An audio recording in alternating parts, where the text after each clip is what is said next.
When we had a aha moment, think back on all your big aha moments where everything kind of landed into place. Um, Not just talking about, oh, well, oh, yeah, I was wondering about that, but then I got the answer. But no, I'm really talking about these big moments, right? These big moments of big answers, and you coming to understand, oh my god, this is it. That's the answer I've been looking for. Now, when you recollect those big aha moments, eureka moments, right? Then my question to you is, what do you think makes those big moments happen? Is it the rightness of the answer? Is it the answer itself? Does it depend on what time in our life do we hear it? Well, I'm here to argue that there's a specific mechanic for these big aha moments, profound aha moments in your life, and that's the topic for this video. So, I'm a life coach, so I talk a lot about life, right? And because I do public facing work, like this YouTube channel, like my Reddit account, my Instagram account, my emails. So, because I do activities that are targeted towards the mass, right? Anybody can come into my YouTube channel and look at this video. Anybody can access my Instagram feed. Anybody can get my emails, right? So this naturally attracts people who are looking for answers in their life. Now, the questions that I get are sometimes it's topical. Hey, I'm having this specific situation right now. How do I navigate this? What should I do? Other times it's general. What should I be doing with my life? What is the point in life, right? So, regardless of whether the questions are topical or general, people ask me things. Why? Because they're in pursuit of the answers, right? Okay, so because of that, I get a lot of questions, and I with these videos I try my best to answer those questions, right? But the thing is, while some people have a big aha moment based on my answer, other people are like, okay, whatever you say, man. And then they just walk away, which is fine. It's not my job to convince the entire world that I'm the best at whatever, right? That's not the point.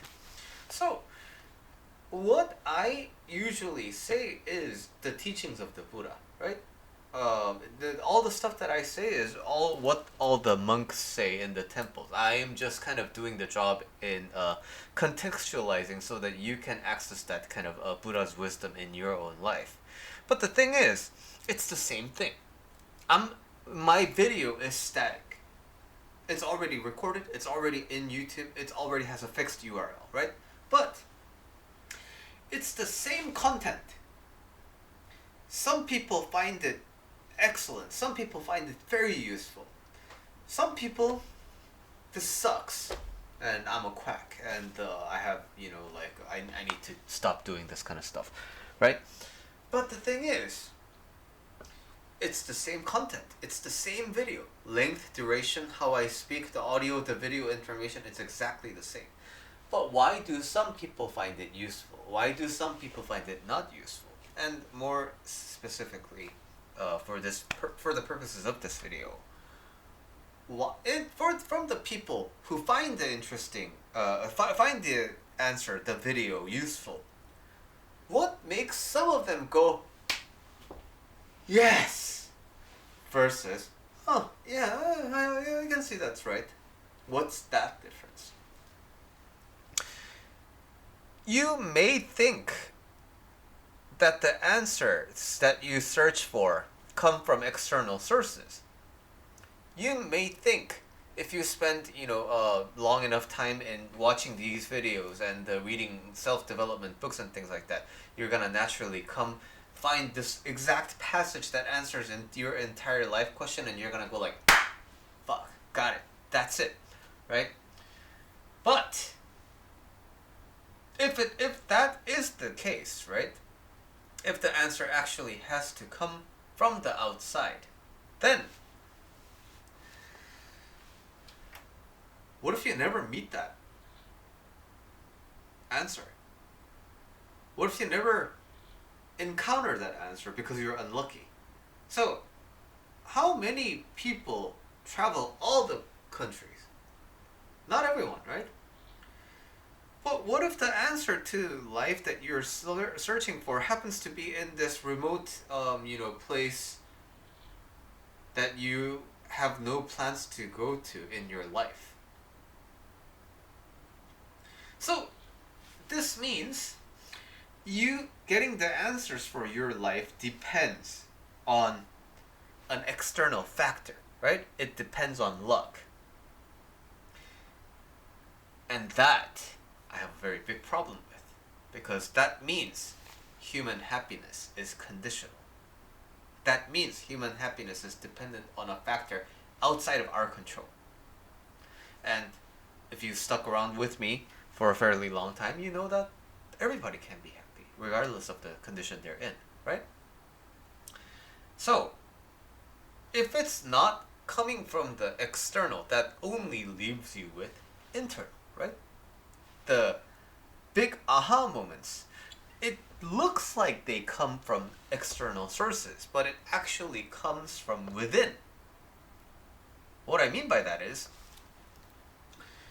in my video, what's the recent video? I talked about the head and the heart, right? Okay, so when you watch the video about the head and the heart, you get to understand why you think you're gonna do something, why you think you are excited to do something, why you think you are going to do something like tomorrow, and you never do it. You finally understand, it's because my head was thinking I want to do it, but my heart wasn't in it. Now I get it, right? But it's not the content of that video that makes you have the aha moment, because there's nothing stopping you from thinking, the fuck is this guy talking about, right? There's nothing stopping your mind from doubting anything, right? So this Wolverine poster that I got from work, is it actually Wolverine? Like, I got it from Disney, so I'm assuming it's a legitimate copy, but what if it's not? There's nothing stopping me from having that thought, right? So I think I'm I think I'm uploading this to YouTube, but then what if my computer got hacked and this is all being tunneled to some other website, right? So regardless of what the information out there is, there's nothing in my mind preventing me from doubting it, because the mind can do anything, right? What if Buddhism is not real, right? What if all these dolls were stolen and I thought they were mine, and so on? So, okay, then the things that we doubt, they are probably not plausible, or they have a realistic chance of being erroneous, right? That's why we doubt. And doubt is a very important process because it makes us do the handwork. It makes us do the actual verification of the information that's coming in, right? So, when something is indubitable, that means you already did the doubting. You already did so much doubting about this one particular topic across so many different things. And then when you meet an answer, right, that you don't have a doubt for, then it seems like it just lands in your mind. But it goes through the process of all the verifications from the past. And then when you come to realize that, wait, like this truth, this particular truth, it actually stands all of my previous tests about my doubt. Holy fuck, this must be the answer, right? So that internal doubting process and the internal questioning and the internal pursuit of the answer to that question. After it reaches the necessary maturity, does it become a meaningful answer, right? So, if you are a student, then you know what it's like to take a test. If you have been a student, you know what it's like to take a test, right? But every student, I hope, has at least one test experience that really matters, right? And so you prepare for that exam. Now, the thing is, the answer to a particular question, especially if it's multiple choice, doesn't matter if you really think about the answer and then pick the right one, or you just happen to be lucky and guess the correct one, right? It's just the same answer. The marker, the grader, they don't care about how you arrived at the answer. Well, in college they do, but for the purposes of this illustration of the point. So, how you arrive at the answer doesn't really matter as long as it's the answer from the grader's perspective, right? But I'm sure you have had the experience of actually studying for something and then actually arriving at the answer and then getting the test back and then seeing that you got the right answer, right? This is the merit of studying. By studying, you're not just putting in information in your head. Because when you do that and you take the test, the retrieval of that knowledge won't have been tested. It won't have been practiced. So, you can know the answer if you think about it for a really long time or refer back to your textbook. You know where to look in the textbook, but because you've never retrieved it, you can't tell the answer immediately. And that may have cost you a very important point in the past, which is why probably that test mattered to you, right? So, this test that you really wanted to do well on, you study, and now you practice the retrieval of it. Now, is this the answer? Fuck. But if this is the answer, then if I plug in this to this, then this has to make sense. Oh wait, so that's not it. So this is the test-taking process, right? This is the preparation stage for taking a test. And then, once you sufficiently do that and you see the answer, you see, okay, this is the answer because number one, process of elimination. Option number one, it doesn't fit when you do this. Option number two, basically you're doubting everything and then you're picking the answer that you have no doubt to, right? So, the answers that I try to give in this channel, the answers that I try to give in my coaching when I work with my clients is very, very, very, it generally tends to be very, very future thinking. I want you to have kind of the end destination of life problems so that you can reverse engineer that. Billy says truth is relative, but if truth is relative, can't you just not call it truth? So you go through that doubting process, right? Billy says anybody can be happy. But aren't there situations where people can't be happy? And this doubting process, when you sufficiently do it over and over and over inside, you come up with the counterexamples. And then you come to the temporary kind of a state of like, oh, you know what? Billy's actually wrong here. And then maybe you write me a comment. And then I can probably tell that you've given some thought to this, right? So at that point, I give you an answer that is more appropriate to the level you are in instead of like being very future facing, right? And then now when I say that, you doubt that again. And then sometimes you find that, Billy seems to be right here. Then what's the real answer here? Or you may be like, no, that still doesn't make sense. I think Billy's actually really wrong. And you know what? That happens a lot of the times too, right? Which is fine. But the thing is, the answers that I give, I said, are very future forward, facing, right? So if anything, if any of the things that I say, again, which is not my personal idea, it's just me doing my best job to kind of explain and make into real life examples the Buddha's wisdom or the truth in the universe. If you don't agree with this, then you have to suffer.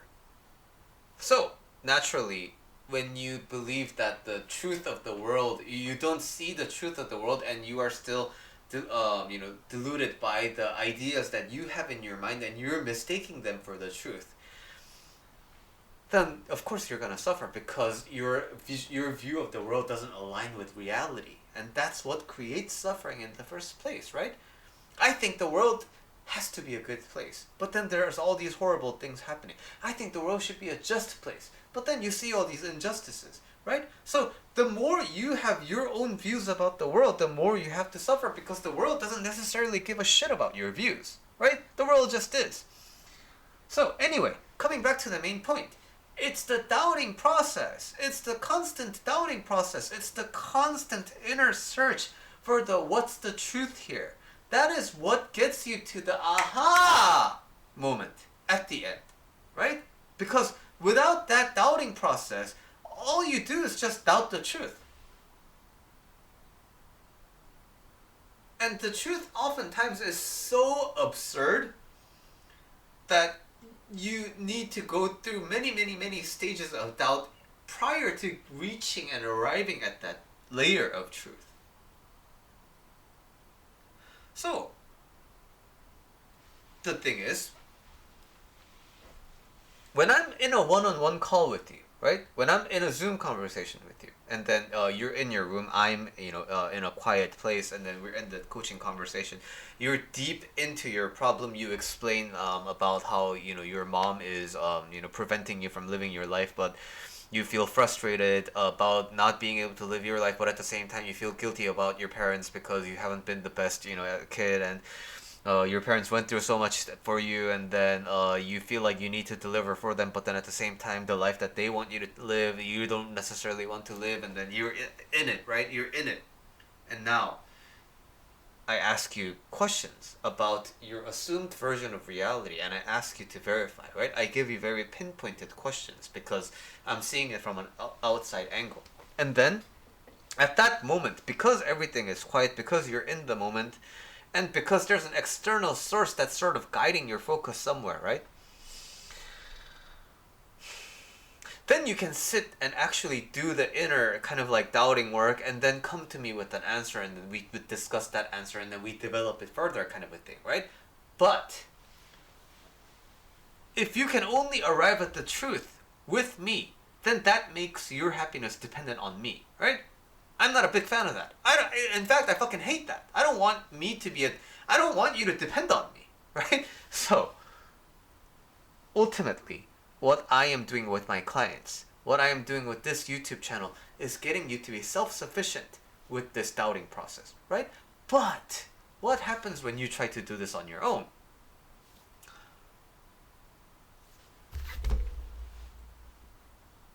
And then you scroll, right? And then I don't want to do this. And then you play games, and then which is not a problem, but you go outside, you walk your dog, you pet your dog, you take a nap, you sleep, and I don't know, you get distracted. And then like your boss calls, and then now you have to think about work, and then your mom calls, and now you have to talk about your mom, and then now it reminds you of the problem, but then you don't want to get deep into it because you're not in the mood for it. See, the pursuit of the truth by doubt is a very laborious process for the mind.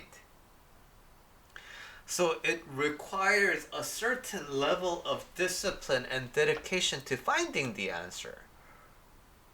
But when life is all good, hunky-dory, do you have a reason to find this answer? No, right? So that's why many of the people who come to me are going through distress, right? But what a lot of people don't know is everything being hunky-dory right now is a dependent circumstance. There's nothing stopping the world from giving you a very shitty day starting tomorrow, right? And in that case, are you equipped to handle the challenge of life? Can you be happy when, I don't know, you get laid off? Can you be happy when your spouse decides to leave you? Can you be happy when your parents inexplicably just suddenly pass away? Can you be happy when your country suddenly goes to war? Can you be happy when you get into when you cause a car accident because of just 1 second of looking at your cell phone? These are the things that make searching for life's truth urgent. And you know what? When anything is urgent, it's hard, right? Trying to solve a math problem when you have all the time in the world versus trying to solve the final math problem in the last 3 remaining seconds. It's a different experience, right? So that's why we are trying to cultivate this skill. We're trying to cultivate this discipline of looking for the answers within. When you don't have problems, when things aren't on fire. So I explained in the previous video about the head and the heart too, about the necessity of voluntary, humanly possible challenges, right? Because by going through those humanly possible voluntary challenges, you're training your mind to be able to sit still in the midst of constant distractions. Right? That's why the Korean Buddhism practice of finding this insight is done in meditative format. It's done in the sitting meditation form. Why? Because with meditation, we learn to be here, be present in the body, even when your back itches, even when you want to move your leg, even when your neck itches, even when your dog is licking your feet, even if somebody is calling you, even if you are thinking about something else, even if you are distracted, even if your cell phone rings next to you. You are in the midst of all of that, and yet you are choosing to focus on the sensation of breath entering and leaving your nostrils as you breathe. So if you can be in that state for 10 minutes every day, guess what? Finding the answers to life when you really want to, when you have an afternoon to yourself and you really just start thinking about it, it's going to be much more effective and focused because you have cultivated that skill naturally, without urgency. So, that is, I think, a pretty good explanation of how you arrive at truths, and as a side effect, it's also a good explanation of how Korean Buddhism specifically works. This was another long video, and if you have any questions, feel free to ask them in the comments, and I'll try my best to explain them.